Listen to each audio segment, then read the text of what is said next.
This is sort of the penultimate edition of Fists of the Outhouse.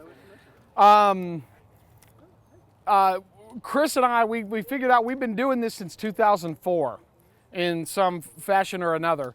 And this will be probably the last one we do for a few years. Listen, first of all, let me just ask you guys, by show of hands, how many of you guys have heard about the 4-volume fight collection that's coming out from the foundation? All right, new show of hands. How many of you have already ordered or are planning on ordering a complete set? Don't forget, I know. Right, okay. Ladies and gentlemen, we win. The whole reason for doing these things was to sort of spread the gospel and show you guys, the stalwarts, the diehards, why we like the boxing story so much. And thank you. We got to give Leo Grin credit for this, because Grin was the one who figured out that Gruber and I could tell the story of Robert at the Ice House and make it happen, and read the boxing stories in a way that even if you weren't a boxer or didn't like boxing, you could understand the importance of that stuff. And so this has sort of been our mission statement, and we've been doing this for forever. And getting to work with Chris and Patrice on the boxing books was a very cool thing, something we've been trying to do for a long time. So as this is kind of a celebration, sort of a victory lap, for all you newcomers here, we're going to quickly cover the information, and then for all of you veterans, we're going to just take requests. If you guys want us to read excerpts, we'll read excerpts. If you want more history, we can do that as well. So what we're standing on here is the slab that was the back of the Neeb Ice House.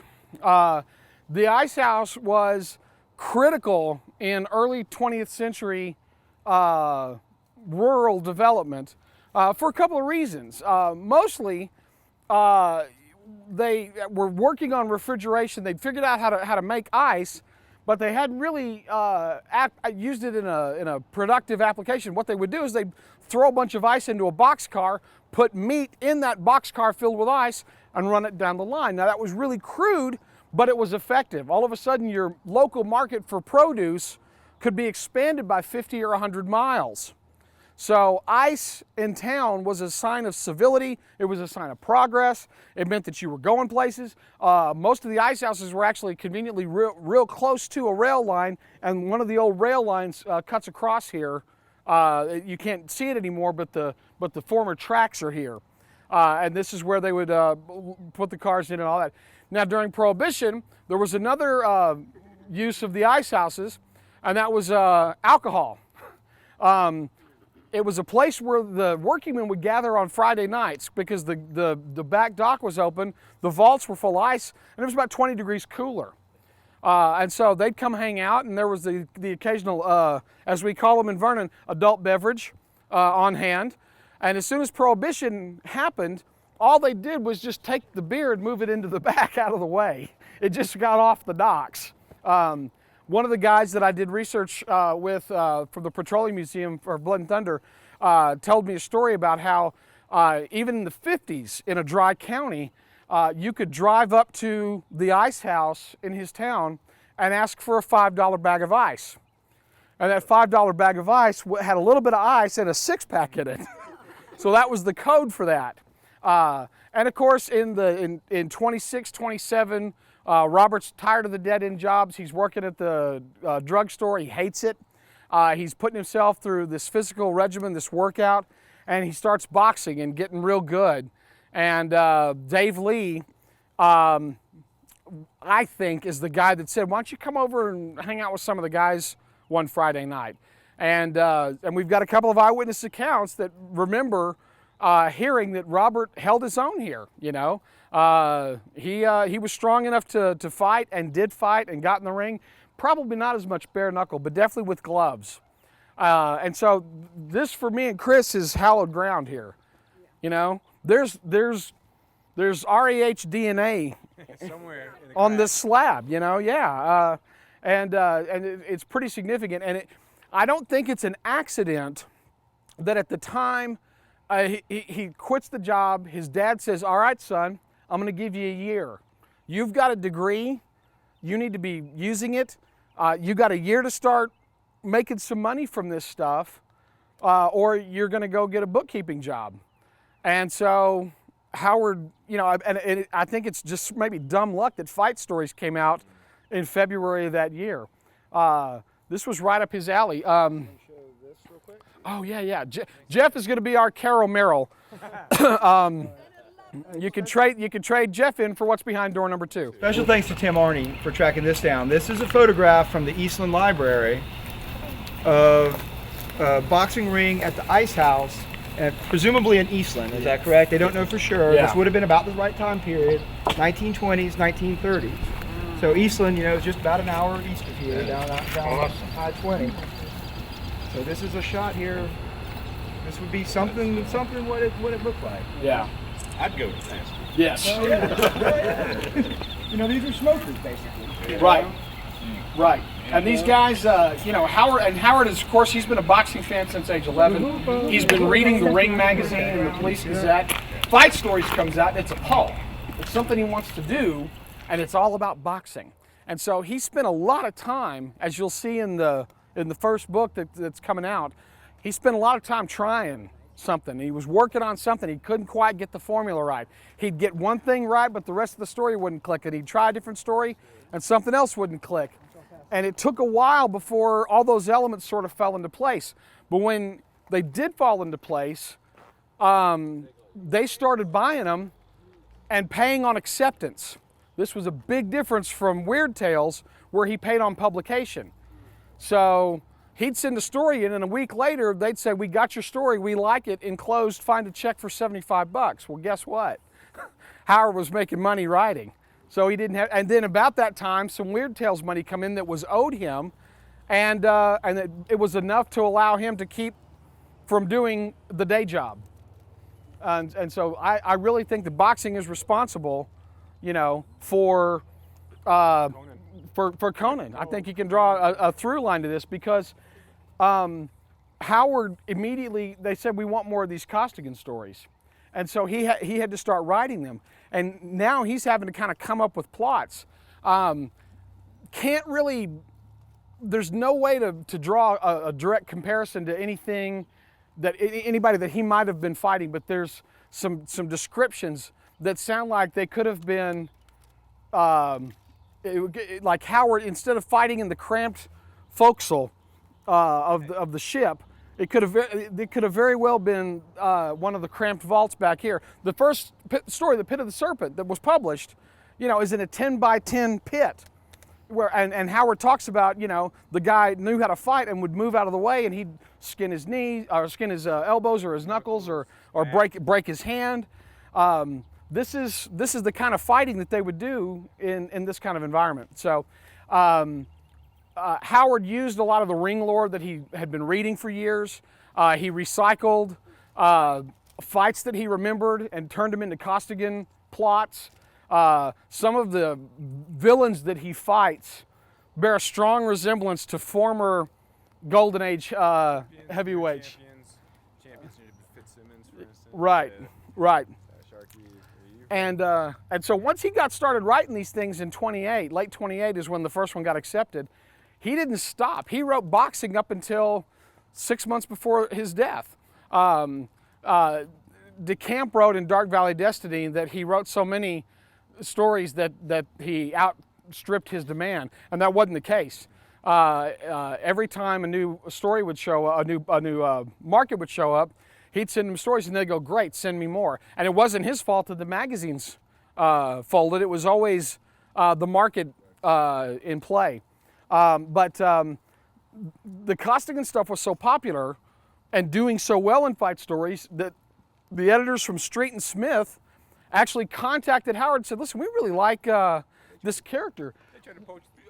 How would you like to move him over to Sports Story magazine?" Man, I'd never heard of anything like that before. Can you imagine somebody trying to take Doc Savage away from Street and Smith?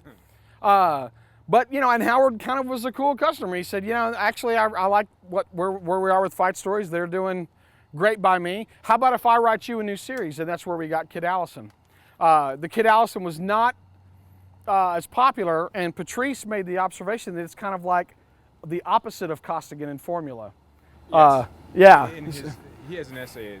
It runs the span of the 4-volume set, and he talks extensively about Kid Allison's origins and also how he differs from Costigan. Even though they're the two most recognizable series characters, boxing characters that Howard created. Yeah. But He works on that. yeah, he did, and I think he did a good job. So Jeff's got some of the Ring magazines. Howard was actually, and these are the two that Howard was published in. He wrote a letter to the Ring, and he also wrote a poem, Kid Levine is Dead. And these are the actual issues that they're in. And he's also got over here some fight stories, some reprints, and a couple that actually have Costigan stories in them. There you go, see? So, and the Jack Dempseys, which are actually some of my favorite. In fact, I want to read something from one of the Jack Dempsey stories because I think it's very strong. It was a short-lived pulp, only lasted 3 issues, and, that Jack Dempsey was supposedly editing. You know, they were just using his name, obviously. But Harry Houdini wrote. I was going to ask you guys. You've come out. We've been doing this since we were talking about Forever. 2003, 4-ish, yeah. A long time. In the past, I've jumped around, called people out, tried to recreate the feel of the Ice House floor, what it might have been like. But ask yourselves, why did he do it? Why do you think he did it? I mean, why would somebody come in here who, I think you said today, he made as much money or more than most people in town. Why would he need to come in here and box? Well, he loved it so much. That's part of it. What else do you think? Why would you come in this place? Exactly right. And back then, what was the top 3 sports, Finn? The top 3 sports in America were horse racing, boxing, and baseball. Thank you. And out here, or anywhere really, where manual labor is king, you make your money through your hands, through your labor, through your back. You work. Everyone has different ways of working. Okay, but at that time, or even now. My father did that in the 1930s, and he did that. And he made money at it, but he also did it at, I think it was just part of the culture, too. Yeah. Absolutely part of the culture. Yeah. It was definitely part of being a man. Especially when you came from a background where there weren't a lot of ways that you could express yourself and say, look, I'm good at this, but I can knock him down. Exactly. Now, that didn't sound like much in these modern times, and I did it too. You know, I came from Glaywater, Texas, and so I know what it's like, and it's you know, I've grown up a lot since then, but I've never quit boxing, doing martial arts and all that. Right. So it meant something. Yeah. So think about how old he was though when he was here. Think about how young, I should say. Let me rephrase that. Think about how young he was. 23 years old. More than half of you are males. You've all been young and full of vim and vinegar and anger and hate. Someone slighted you. This is the place they come. If they didn't deal with it right away, wherever they were, they came here. With him, I think it was more than that because he had a different kind of frustration than maybe other people had. Professional Because frustration. he was creative, and there was a guy that he couldn't find his place. And I think that also, if you wanted talk to to prove people, the himself. town didn't look at him quite the way they did at other people. Exactly. This guy's, you know, he's not doing this manly thing about jobs. So this was part of that, I think, how he identified himself. absolutely. Yeah. Identify himself and to say, hey, look, I'm just as tough as you. Right. I work just as hard as you. And by God, if I can't tell you, if I don't have some substantive means to show you, I will show you in here. I will show you. In how many times you watched a boxing match? Those folks that do watch it, where you come away with a ton of respect for the loser. It doesn't happen too often. Randall Tex Cobb, ladies and gentlemen. Bayonne bleeder. Yeah. So you have an opportunity to step inside Oh, favorite yeah. author's mind, at least in terms of his inspirations, his motivations for what he did at that time in his life. That doesn't happen too often. You have an opportunity here. I call this my little this is like my shrine. I mean, this represents everything that I've done with you since 2003, and it also goes back to 1990 when Necronomicon Press put out volume 1 of what was Robert E. Howard's fight stories. Yeah. This whole thing of getting all of Howard's boxing stories together. This project has been attempted before, and it was missing a key ingredient. You had most of the material, not all of it, but you had most of it, and you did have someone willing to print it. You didn't have a group of people who could push it forward. and push it forward. Because when I first started in Rahupa, the first thing I started talking about was the boxing stories. And nobody wanted to talk to me about it. Every year Indy. Oh, that's a lie. And no. Indy, I brought one year I brought a questionnaire. You know, all the I did a conversation with Costigan. I'd pass them out every year. Sometimes when you have such a heroic figure in Conan, it's very difficult for something of equal value or close to get any kind of play.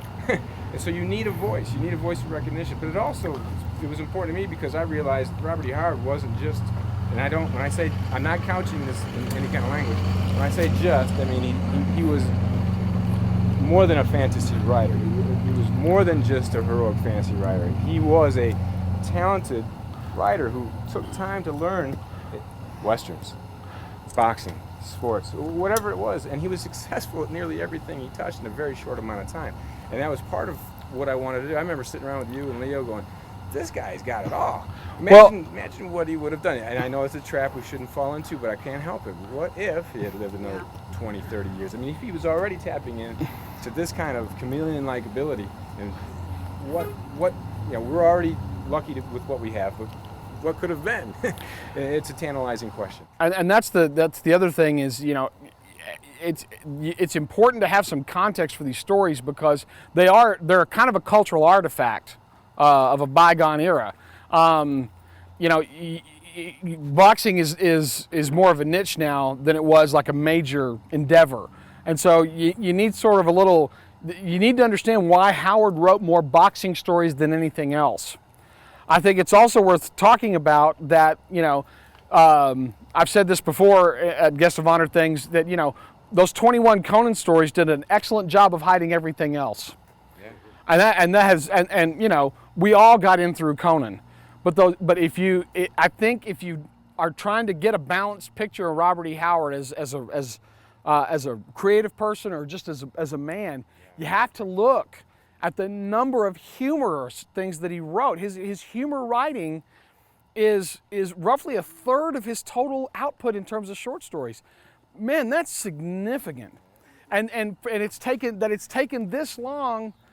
I'm not frustrated about it now because I know they're coming out, but we used to. They were canceled, Mark. Did they tell you? Yeah. Get up here. I'm nervous. I'm nervous about that. I want to read a piece of, this is the beginning of one of my favorite Howard stories. I think it's a really good example of the language.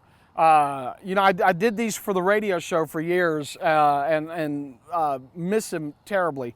But this is one of my favorite stories. And then I know Chris wants to read something. And then if there's something that you guys have questions about, or if there's something you want to hear us read, we're happy to do that as well. And Jeff, if you don't mind, just kind of like while I'm reading, showing them some of the fight stories covers and stuff. That's right. You just keep shaking it, brother. This is the opening. This is the opening section to Sluggers on the Beach. This was published in Jack Dempsey's Fight magazine, and this is just like I said. This is one of my all-time favorites. It's got a really good sense of Howard's language.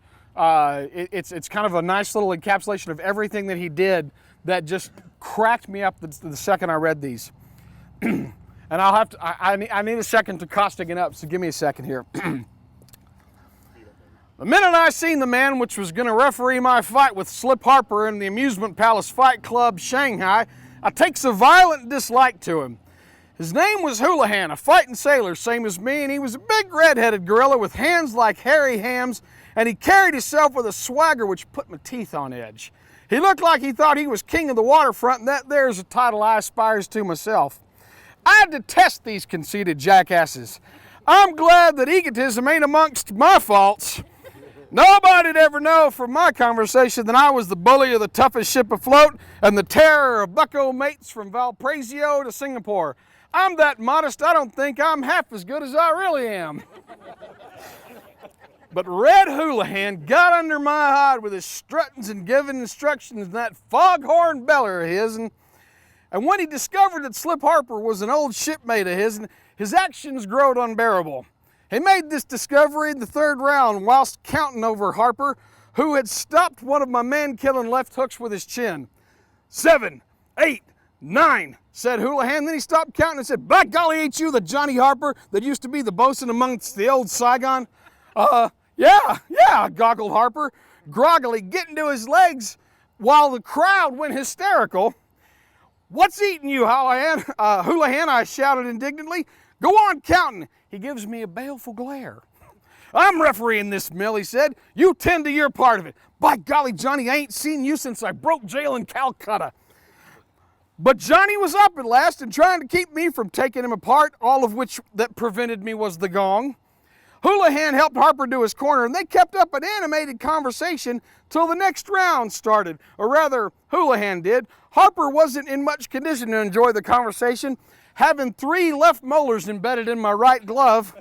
Whilst we was whanging away on each other during the 4th, I was aware of Houlihan's voice. Stand up to him, Johnny, he said. I'll see that you get a square deal. Go on, sink in your left. That right to the guts don't hurt us none. Pay no attention to them body blows. He's bound to weaken soon. Enraged beyond control, I turned on him and said, look here, you red-headed baboon, are you a referee or a second? I don't know what retort he was fixing to make, because just then Harper takes advantage of my abstraction to slam behind my ear with all he had. Maddened by this perfidy, I turned and sunk my left to the hilt in his midriff, whereupon he turned a beautiful pea green. Tie him up, Johnny, urged Houlihan. Shut up, Red, goggled Harper, trying to clinch. You're making him mad and he's taking it out on me. Well, we can take it, began Houlihan, but at that moment, I tagged Harper on the ear with a meat cleaver right, and he done a nosedive to Houlihan's extreme disgust. 1, he hollered, waving his arm like a jib boom. 2, 3, get up, Johnny, this baboon can't fight. Maybe he can't, said Johnny, squinting up from the canvas with his hair full of resin. But if he hits me again like he just done, I'm a candidate for a harp, and I hate music. You can count all night if you want to, Red, but as far as I'm concerned, the party's over. Houlihan gave a snort of disgust and grabbed my right arm and raised it and hollered, ladies and gents, it is with the deepest regret that I announce this bone-headed gorilla is the winner. With a bellow of wrath, I jerked my arm away and from him and hung a clout on his proboscis that knocked him headfirst through the ropes. Before I could dive out on top of him, as was my firm intention, I was seized from behind by 10 special policemen. Roughhouses is common in the amusement palace, and the promoter is always prepared. Whilst I was being interfered with by these misguided idiots, Houlihan riz from amongst the ruins of the benches and customers and tries to crawl back into the ring, bellowing like a bull and spurting blood all over everything. But a large number of people fell on him with piercing yells and dragged him back and set on him.